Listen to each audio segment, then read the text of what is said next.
took the Chiefs to beat the Niners, and I believe during this season in the Last Man Standing was our first time going against the Niners, and you guys took the Chiefs. But I honestly did not. I expected to lose. I didn't expect to get slapped like a stepchild. It was your they guys' they fault. were in it all the way up until They weren't. the end of the third quarter, like so right about the fourth quarter. Like they were they were in the game, and then all of a sudden the floodgates just opened, and it was just the 5-yard Hail Mary. I mean, yeah. when it was 3rd and 20, I'm like, okay, we can stop him here. Good. And they convert to I first was down. like, What? oh man, I got out of my chair and I was just like, And then they get a 3rd and 15 my wife is later sitting there on, laughing. and it gets converted by McKinnon. McKinnon, Yep. out of all people, McKinnon. I mean, we already had a witness, Dante Pettis, and then I know. McKinnon. God, This is not the year of ex-49ers slapping us around, man. You're right. Pettis, week one. River Craycraft got as many touchdowns as Debo. Like, I mean, this year is a trip, man. And he may not play. He may not play in this game. Oh, Debo, yeah. They said that he may not play, and Jawan Jennings might not play.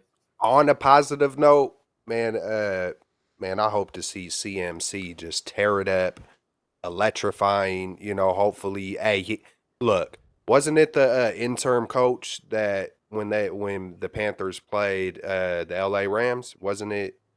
I think Christian McCaffrey ran for 150, or he had 160 all-purpose yards.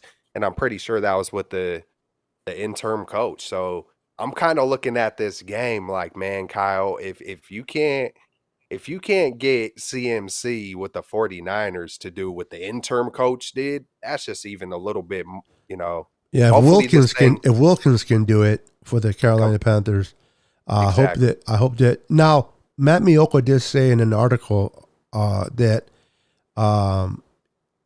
Christian McCaffrey will be used. He'll use the whole playbook, so he's probably he's grasped it enough where they're not going to be limited in how they use him. And I want to see him really on the outside zone. I really want to see primarily on the outside zone and let Wilson run in the middle. Excuses. Yeah, I'm tired of the excuses. Like I'm tired of people making excuses for Kyle. This is ridiculous. Like at this point. They're calling you an offensive genius. You're allowing them to call you an offensive genius, and then you're not playing certain guys you drafted. Like how this is the thing. This is my quick rant. How is it that you drafted these guys and you can't even get them on the field? Yeah, like this is my issue with Kyle is that. I don't care if you don't trust them. Like, honestly, how are they supposed to get better without game reps? And we've had plenty of times where it's been garbage time. Either we're getting blown out or we were blowing a team out. And and you're still not getting these guys on the field. Like, I just don't get it. I don't get it at all because they're not. I don't know how they're supposed to get better. Yeah. Even in the wins, it feels like there's a continuous struggle, desperation, lack of philosophy, always guessing. It's almost like he's trying to think so much outside the box and be this genius. It's like he's trying to do this trickery so hard, he's only tricking himself.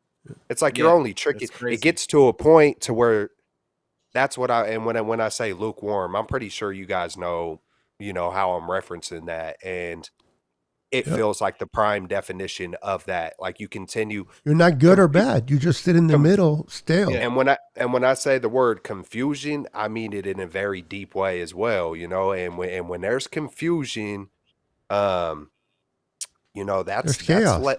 There's chaos, and it's exactly that, and it's just so frustrating as 49er fans. We all grew to love. The 5-time Super Bowl champions in the 90s and 80s. And I know it's a long time from that, but that's what we fell in love with. And to see this 49er legacy be commercialized and the legacy be continuously watered down with this type of leadership and performance and excuses and the uncountability, and you didn't show heart when you're 20-something-year-old rookie that you handpicked for 3 first-round draft picks, and you didn't show heart. Like, dude, Yeah. like, enough of it, and I apologize to Rand as well because I could, it makes me, Yeah, we could go passionate. all day Man, we're true faithful, and sometimes it for doesn't sure. feel like Shanahan is a faithful, or I know he's not a fan, but it just doesn't feel like he's a 49er. Like, that's me. That's how I feel. Yeah, it's tough, man. I understand you guys. We all have our rants because we are passionate for the team that we love, and when we see our team not being coached well, and I don't know, and we'll move on. But when did we start settling for mediocre stuff? When did we start settling for championship games only?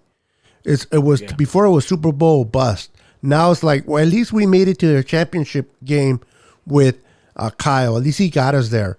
Listen, I want to win. I want to hoist the Lombardi Trophy. I don't want to just get there. I don't want to be the bridesmaid. I want to be the bride and get that ring. And one thing I do want to say about guys like Mike Singletary or Dick Nolan, maybe there is a couple of those coaches who are questionable, but at least they got upset and showed some fire. And, like, at least you could tell that they really, I'm not saying Kyle isn't trying. His personality just might be his personality, but you Yeah. would think there would be a certain personality when you're one of 32. That's all Yeah. I'm going to say. Yeah. Oh, yeah, and And one point.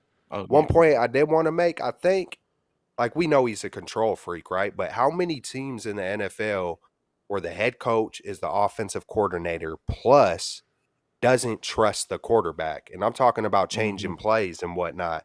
I don't know if there's too many teams in the NFL who are trying to be 2.5 men. I'll just No. say Yeah, that. that's true.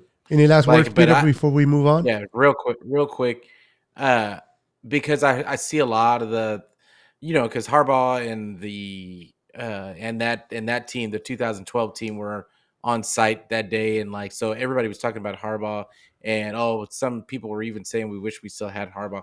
Okay, look, like, people seem to forget like how bad, how like people were questioning this offense under Harbaugh too.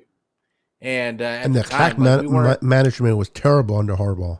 Yeah. Oh, time management, where the penalties would just kill us on a regular. Now, somebody showed me a stat today that we were like 11th, like 4 years in a row, and then we were like in total offense, and And then Rich we is were. like, That was me, I'm pretty Oh, was sure. that you? That was you. Okay, yeah, that was you.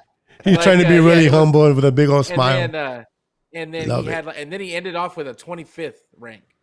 Like, Yeah. but that's still 11th. Like, to me, is still kind of middle of the pack in my mind. Like, Yeah. so when we say grass, we can always look at it and say grass is greener. Like, See- but under the way I look at it is, it wouldn't be any better. We'd be in the same spot. Hey, Yep. Kyle only got over that